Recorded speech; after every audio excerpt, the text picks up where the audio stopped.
کیا تعزیہ داری جائز ہے یا نہیں ہے؟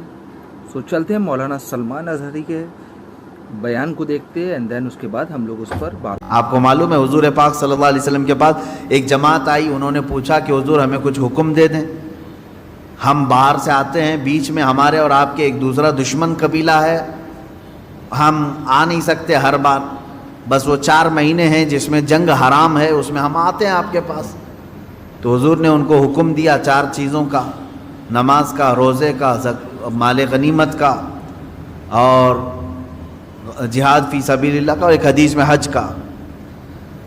اور پھر فرمایا میں 4 چیزوں سے تمہیں روکتا ہوں، 4 چیزیں کبھی مت کرنا. وہ 4 چیزیں کیا تھی؟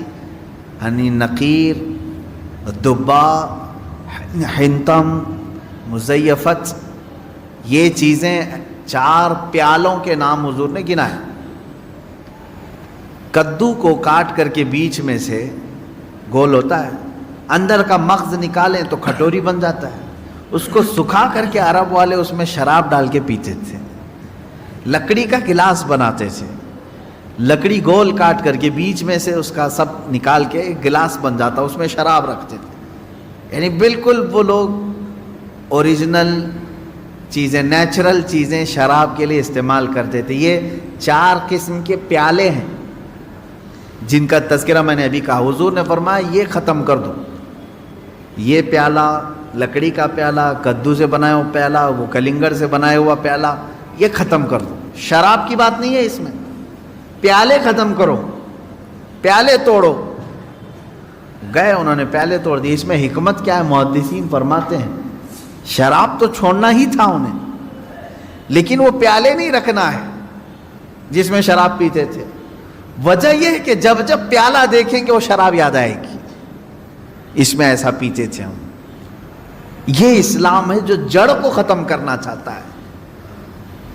اب ظاہر سی بات ہے اس بچڑے کو تو ختم کیا گیا، مار دیا گیا، لیکن حکم آیا کہ اس کا تصور بھی نہ آئے.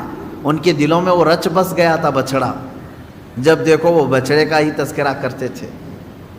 اب اس طرح کے جو گمراہیاں آج تک لوگوں کے دلوں میں ہیں انہیں ختم کریں.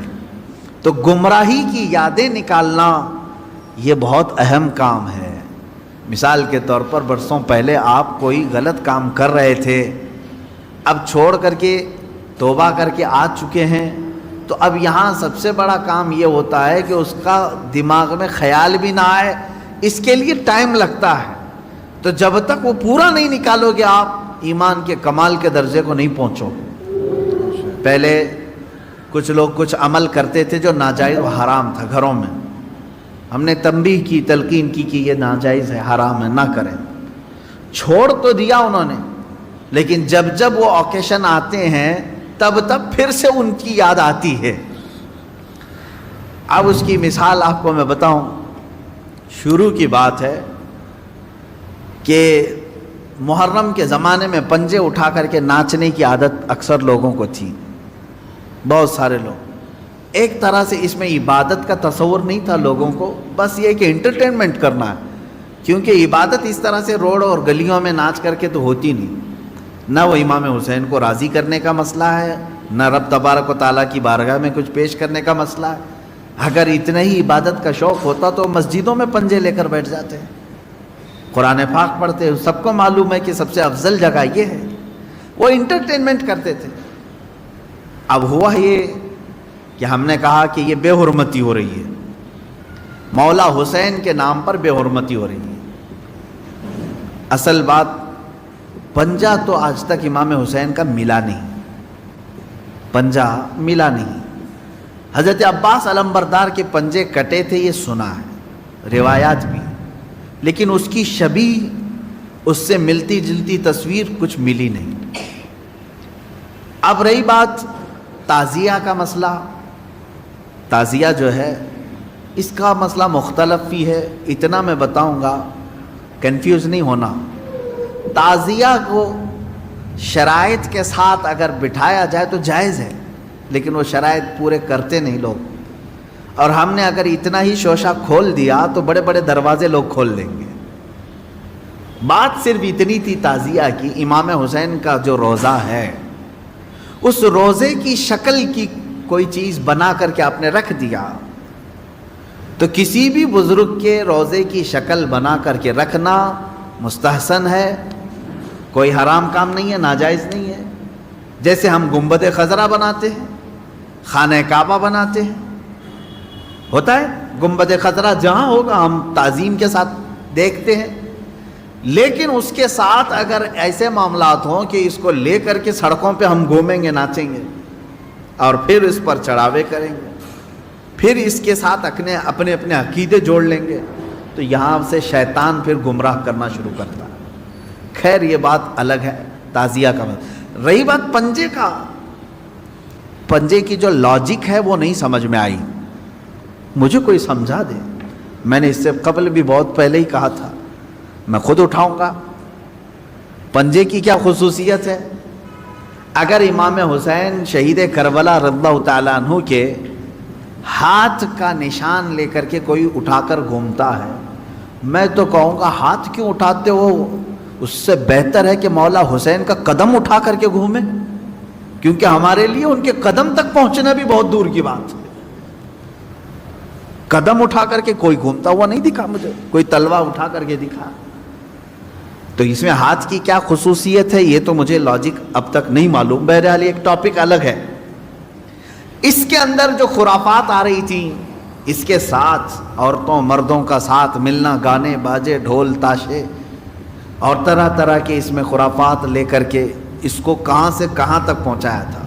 شروع کس لیے ہوا ہوگا معلوم نہیں، پہنچا کس کام کے لیے بہت دور چلا گیا۔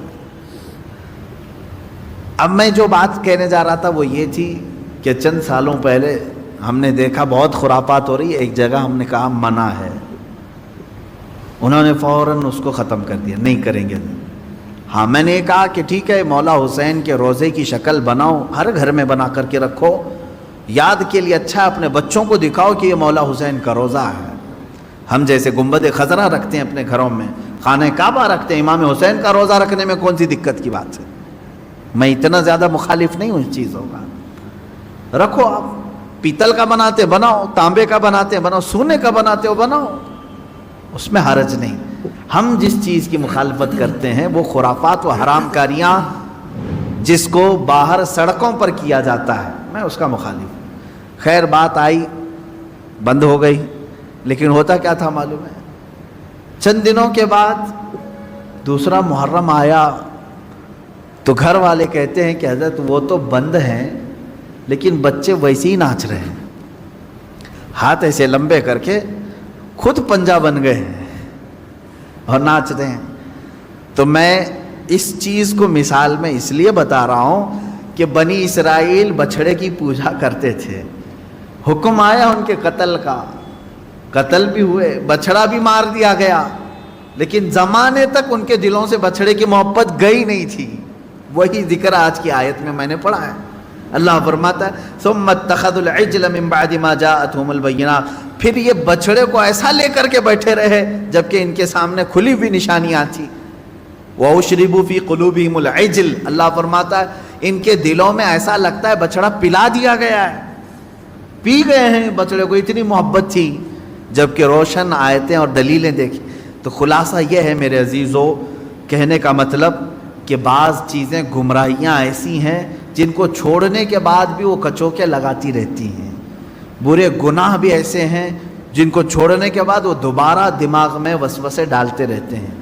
ان کاموں کو حتمی طور پر اپنے تصور میں بھی نہ آئے، اعوذ باللہ من شر الشیطان الرجیم کثرت سے پڑھیں، اعوذ باللہ من شر الشیطان الرجیم، من شر الشیطان الرجیم۔